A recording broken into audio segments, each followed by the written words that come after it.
아내에게 평생 말 못할 비밀이 하나 있어요. 결혼 1년 차 어느 겨울밤이었어요. 12월 중순쯤이었나? 그날따라 눈이 펑펑 내리던 날이었죠. 장모님한테서 갑자기 전화가 왔어요. 아내가 회사에서 급작스런 야근이 잡혀서 밤 10시가 넘어서야 퇴근할 거라면서 저더러 먼저 와서 저녁이나 먹고 있으라는 거예요.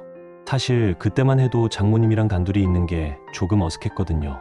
뭐 이제 가족이긴 하지만 아직은 좀 그런 거 있잖아요. 장모님 앞에서 뭘 어떻게 해야 할지 잘 모르겠는 그런 시기요. 그래도 거절할 수도 없고 저는 퇴근하자마자 바로 장모님 댁으로 향했어요. 지하철을 2번 갈아타고 버스를 한 번 더 타야 하는 거리였죠. 창밖으로 하얀 눈이 계속 내리는 게 보이더라고요. 도착하니까 이미 상이 차려져 있었어요. 소주 2병에 파전, 김치찌개, 두부김치까지. 그리고 벌써 얼굴이 붉어진 장모님이 거실 테이블에 앉아 계셨어요. 어머니, 혼자 드셨어요? 조금. 오늘 기분이 이상해서 말이야. 장모님은 그렇게 말하면서 제 앞에 빈잔을 놓으셨어요. 그날따라 장모님 눈빛이 달랐어요. 뭐랄까, 무언가 결심한 사람의 눈이었죠. 오랫동안 품고 있던 말을 오늘은 꼭 해야겠다는 그런 눈빛이었어요. 사위 왔으니까 이제 제대로 마셔볼까? 저희는 말없이 술잔을 기울였어요. 처음엔 그냥 이런저런 얘기를 했죠. 회사 일은 어떤지, 아내는 요즘 어떤지, 날씨가 정말 춥네. 뭐 그런 얘기들요. 한 병이 거의 비워질 때쯤이었어요. 장모님이 갑자기 입을 여셨죠. 너, 우리 딸이 왜 매년 5월 23일만 되면 이상해지는 거 알아? 순간 손이 멈췄어요. 저는 그날을 알고 있었거든요. 아내는 매년 그날만 되면 말수가 확 줄어들고 혼자만의 시간을 원했어요. 밖에 나가자고 해도 싫다고 하고 그냥 집에서 창문만 멍하니 바라보곤 했죠. 처음엔 몰랐어요. 그냥 무슨 안 좋은 일이 있었던 날인가 보다 했죠. 연애할 때도 그랬고 결혼하고 나서도 그랬어요. 무슨 날이냐고 물어봐도 그냥이라고만 했어요. 그냥 기분이 안 좋은 날이야. 이해해줘. 그게 답의 전부였죠. 저는 천천히 고개를 끄덕였어요. 네. 그날이 되면 아내가 좀 달라지죠. 장모님이 소주잔을 한 번에 털어 넣으셨어요. 그리고는 한참을 말없이 앉아 계시더니 조용히 말씀하시는 거예요. 그날이 그 애 엄마가 그 애를 버린 날이거든. 술잔을 든 제 손이 떨렸어요. 무슨 말인지 이해가 안 갔어요. 어머니, 그게 무슨... 우리 딸은 내 친딸이 아니야. 그 순간 시간이 멈춘 것 같았어요. 거실에는 시계 초침 소리만 똑딱똑딱 크게 울렸어요. 밖에서는 눈이 계속 내리고 있었고 창문에는 하얀 눈송이들이 부딪혔다 사라지길 반복했죠. 저는 아무 말도 할 수 없었어요. 그냥 장모님을 멍하니 바라봤죠. 장모님은 천천히 마치 오래 묵힌 고백을 꺼내든 말을 이어가셨어요. 한마디 한마디가 무거웠어요. 1992년 5월 23일이었어. 그날을 내가 어떻게 잊겠니? 장모님이 담배를 한 대 꺼내 물으셨어요. 평소에는 담배를 안 피우시는데 그날만큼은 피우셔야 할 것 같았나 봐요. 공장 앞 버스 정류장이었어. 비가 억수같이 쏟아지던 날이었지. 나는 그때 33이었고 야간 근무를 막 마치고 퇴근하던 참이었어. 장모님은 당시 작은 섬유 공장에서 일하셨대요. 아침 7시부터 밤 10시까지 주 6일 근무. 월급은 48만 원. 그것도 세금 떼기 전 금액이었죠. 그날 밤 정류장에 도착했는데 말이야. 벤치에 뭔가 있더라고. 처음엔 그냥 쓰레기 봉투인 줄 알았어. 요즘도 그렇지만 그때도 버스 정류장에 쓰레기 버리고 가는 사람들 많았거든. 근데 그게 움직이는 거야. 장모님의 손이 떨렸어요. 가까이 가봤더니 분홍색 수건에 쌓인 아기였어. 그것도 갓 태어난, 탯줄 자국도 채 아물지 않은 그런 아기. 비에 다 젖어서 파랗게 떨고 있더라고. 저는 숨을 죽이고 들었어요. 아기 손에 쪽지 하나가 쥐어져 있었어. 비에 젖어서 글씨가 번지긴 했는데 겨우 읽을 수 있었지. 이 아이 이름은 수진입니다. 부디 잘 키워주세요. 미안합니다. 딱 그것만 적혀 있었어. 장모님이 잠시 말을 멈추고 눈을 감으셨어요. 그 순간으로 돌아간 것처럼요. 나는 당황해서 아기를 안고 바로 파출소로 뛰어갔어. 경찰들이 깜짝 놀라더라고. 병원에 데려갔고 응급처치를 받았지. 다행히 큰 문제는 없었어. 그 춥고 비 오는 날 버스 정류장에 버려졌는데도 생명력이 강한 아기였던 거야. 경찰은 생물을 찾으려고 했지만 실패했대요. CCTV도 없던 시절이었고 목격자도 없었죠. 결국 아기는 보호시설로 보내지기로 했어요. 나는 그냥 집에 돌아갔어야 했어. 내일도 아니었고 나 혼자도 먹고 살기 바쁜 형편이었거든. 근데 장모님이 소주를 한 잔 더 따르셨어요. 이상한 일이 벌어지기 시작한 거야. 그날 밤부터 그의 얼굴이 자꾸 보이는 거야. 눈을 감으면 그 작은 얼굴이 보이고 출근하는 버스 안에서도 공장에서 기계를 돌리는 중에도 자꾸 생각나는 거지. 그 작은 손이 내 손가락을 꽉 쥐던 감촉이 손에서 사라지질 않더라고. 일주일이 지났고 열흘이 지났고 보름이 지났어요. 장모님은 그 시간 동안 제대로 잠을 못 주무셨대요. 밤만 되면 그 아기 생각에 눈이 말똥말똥해졌다고 하시더라고요. 결국 나는 보호시설에 전화를 걸었어. 그 애 제가 키우겠습니다라고 말하는데 내 목소리가 떨리더라고. 시설 담당자도 경찰도 주변 사람들도 모두 말렸대요. 당시 장모님은 이혼한 지 2년째였어요. 남편이 빚을 지고 도망간 상태였죠. 친정 부모님도 일찍 돌아가셔서 의지할 곳도 없었고요. 월급 48만 원으로 혼자 살기도 빠듯한데 아기를 키운다고? 다들 미쳤다고 했어.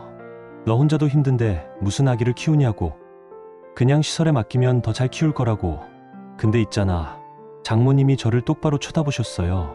그 애를 안고 집으로 오는데 이상한 기분이 들더라고. 처음으로 내가 누군가의 전부가 된 것 같은, 이 세상에 나도 가족이 있다는 기분. 그런 기분이었어. 장모님은 그렇게 수진이를 키우기 시작하셨어요. 낮에는 일하고 밤에는 아기를 돌보고 분유값을 벌기 위해 야간 근무를 더 늘리셨대요. 옷은 전부 시장 구제품으로 사고 장난감은 동네 언니들한테 물려받고 수진이가 100일 됐을 때 공장 선대들이 작은 잔치를 해줬어. 다들 돈을 조금씩 모아서 떡하고 과일을 사다가 그날 처음으로 울었던 것 같아. 고맙기도 하고 미안하기도 하고. 아기는 무럭무럭 자랐어요. 돌이 되고 두 돌이 되고 유치원에 가고 초등학교에 입학했어요. 장모님은 수진이가 초등학교에 입학할 때까지 단 한 번도 외식을 하지 않으셨대요. 집에서 늘 라면과 김치로 끼니를 때우셨죠. 그래도 수진이한테만큼은 뭐든 해주고 싶었어. 친구들이 입는 옷은 못 입혀줘도, 친구들이 먹는 과자는 못 사줘도, 그래도 사랑만큼은 누구한테도 지지 않게 주고 싶었지. 수진이는 초등학교 때부터 똑똑했대요. 공부도 잘했고 착하기도 했고 선생님들이 칭찬을 많이 했죠. 중학교에 가서도 고등학교에 가서도 마찬가지였어요. 근데 있잖아. 고등학교 2학년쯤 됐을 때부터 그 애가 나한테 좀 차가워지기 시작했어. 엄마는 왜 이렇게 가난해? 친구들은 다 학원 다니는데 나만 못 다녀. 다른 집은 다 이런데 우리 집은 왜 이래? 그런 말들을 하더라고. 장모님의 목소리가 떨렸어요. 그때가 제일 힘들었어. 내가 무능한 엄마라서 미안하기도 하고 그래도 이만큼 키웠는데 섭섭하기도 하고. 근데 뭐 이해는 됐어. 그 나이 때 애들은 다 그렇잖아. 친구들이랑 비교하게 되고 부모한테 반항하고. 대학 입학 후에도 관계는 좋지 않았대요. 아내는 장학금을 받아가며 대학을 다녔고 아르바이트를 하며 용돈을 벌었죠. 집에도 잘 안 왔어요. 방학 때도 친구 집에서 지내는 경우가 많았고요. 20살이 되던 해 여름방학이었나. 그 애가 갑자기 집에 왔어. 명절도 아닌데 혼자 찾아왔길래 무슨 일 있냐고 물었지. 그날 아내는 아무 말 없이 짐을 풀고 저녁을 먹고 TV를 봤대요. 밤 11시쯤 됐을 때 장모님이 먼저 입을 여셨다고 해요. 수진아, 엄마가 할 말이 있어. 뭔데요? 사실은 엄마가 너를 낳은 게 아니야. 그 순간 아내가 TV를 끄고 돌아봤대요. 표정 하나 변하지 않은 채로요. 그 얘기요? 장모님이 놀라셨죠. 너 알고 있었어? 중학교 1학년 때 알았어요. 출생신고서 찾다가 우연히 봤거든요. 보호자란에 엄마 이름만 있고 침모란이 비어있는 거. 장모님은 말문이 막히셨대요. 그럼 왜 아무 말도 안 했어? 아내가 처음으로 웃었대요. 쓸쓸하게. 엄마가 말해줄 때까지 기다렸어요. 엄마가 준비되면 말할 거라고 믿었거든요. 근데 생각보다 오래 걸리네. 7년이나. 그날 밤 두 사람은 밤새도록 얘기했대요. 그동안 하지 못했던 모든 얘기 들으려. 그 애가 그러더라. 엄마, 낳아버린 사람은 날 10개월 배 속에 품었을지 몰라도 날 20년 넘게 가슴에 품은 건 엄마잖아요. 그게 진짜 엄마 아니에요? 장모님 눈에 눈물이 고였어요. 그러면서 그러는 거야. 그동안 엄마한테 못되게 굴어서 미안해요. 사실 나도 무서웠어요. 언젠가 엄마가 진실을 말하면 우리 관계가 달라질까봐. 그래서 먼저 거리를 뒀던 것 같아요. 근데 이제 알겠어요. 엄마는 나한테 진짜 엄마라는 거. 그렇게 말하면서 처음으로 나한테 안기더라고. 어릴 때 이후로 처음으로. 저는 그 얘기를 들으면서 눈물이 날 것 같았어요. 그래서 미안하다. 사위야.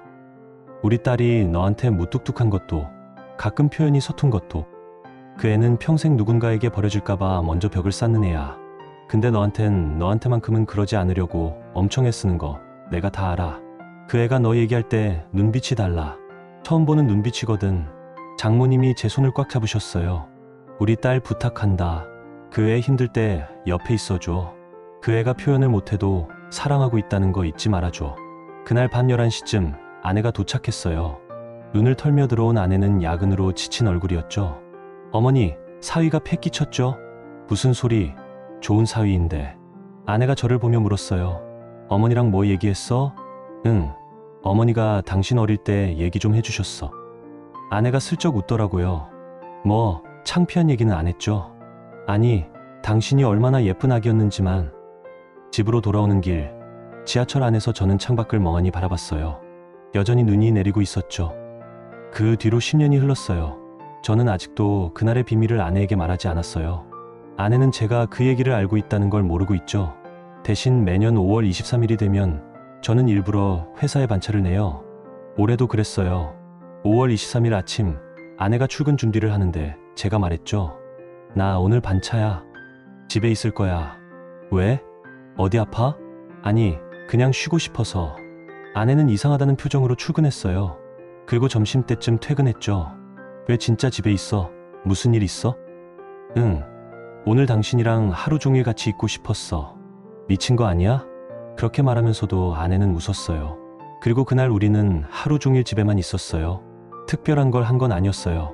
그냥 영화도 보고 배달 음식도 시켜 먹고 소파에 나란히 앉아서 TV도 보고. 저녁 때쯤 아내가 창문을 보면서 조용히 말했어요. 오늘 고마워. 뭐가?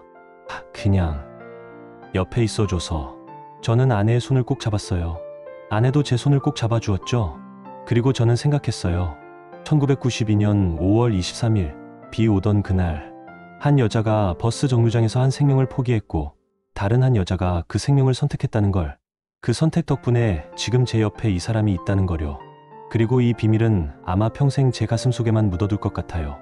아내가 낳아버리지 말고 그냥 엄마 해줘요 라고 말했던 그날의 용기를, 장모님이 비 오는 밤 정류장에서 그 작은 생명을 안았던 그날의 선택을 저는 평생 존경할 거예요. 요즘은 가끔 이런 상상을 해요. 만약 그날 밤 장모님이 그냥 지나쳤다면, 만약 경찰에만 신고하고 집에 가셨다면, 그랬다면 지금 제 옆에 이 사람은 없었겠죠. 어쩌면 다른 가정에서 다른 이름으로 다른 인생을 살고 있었을지도 모르죠. 그리고 저는 전혀 다른 사람을 만나 결혼했을 거고, 이렇게 장모님 댁에 자주 가지도 않았을 거고, 이 따뜻한 가족의 일원이 되지도 못했을 거예요. 인생이 참 신기해요. 한 사람의 선택이 또 다른 사람의 인생을 완전히 바꿔놓는다는 게. 여보, 저녁 뭐 먹을래? 아무거나. 당신이 좋아하는 걸로. 나는 당신이 좋아하는 게 좋은데. 그럼 우리 엄마 집 갈까? 좋아. 어머니 보고 싶기도 하고. 그렇게 우리는 또 장모님 댁으로 향해요. 차 안에서 아내가 물어요. 요즘 우리 엄마한테 너무 잘해주는 거 아니야? 효자네, 효자. 당연하지. 나한테 이렇게 좋은 사람 주셨는데. 아내가 제 팔을 꼬집어요. 오글거려.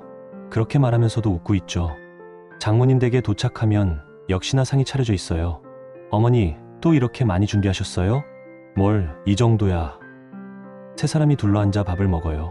장모님이 아내에게 반찬을 자꾸 권하시고 아내가 투덜대면서도 다 먹고, 저는 두 사람을 번갈아 보면서 웃어요. 밥을 다 먹고 나면 아내가 커피를 내와요. 그리고 세 사람이 소파에 앉아서 TV를 봐요. 별거 아닌 예능 프로그램인데 셋이서 보면 재밌어요. 가끔 장모님이 아내의 머리를 쓰다듬으세요. 그럼 아내가 엄마 뭐해 하면서도 가만히 있죠. 그 모습을 보면서 저는 생각해요. 이 집에는 비밀이 세 겹 쌓여 있다고. 첫 번째는 장모님과 아내만 아는 비밀. 1992년 5월 23일 비 오는 날 버스 정류장의 진실. 두 번째는 장모님과 저만 아는 비밀. 아내가 중학교 1학년 때 이미 알고 있었다는 사실. 세 번째는 나 혼자만 아는 비밀. 그날 밤 장모님이 제게 모든 걸 말씀해 주셨다는 것. 세 겹의 비밀이 겹겹이 쌓여서 이 가족을 더 단단하게 만들고 있어요. 밤 10시쯤 우리는 집으로 돌아와요.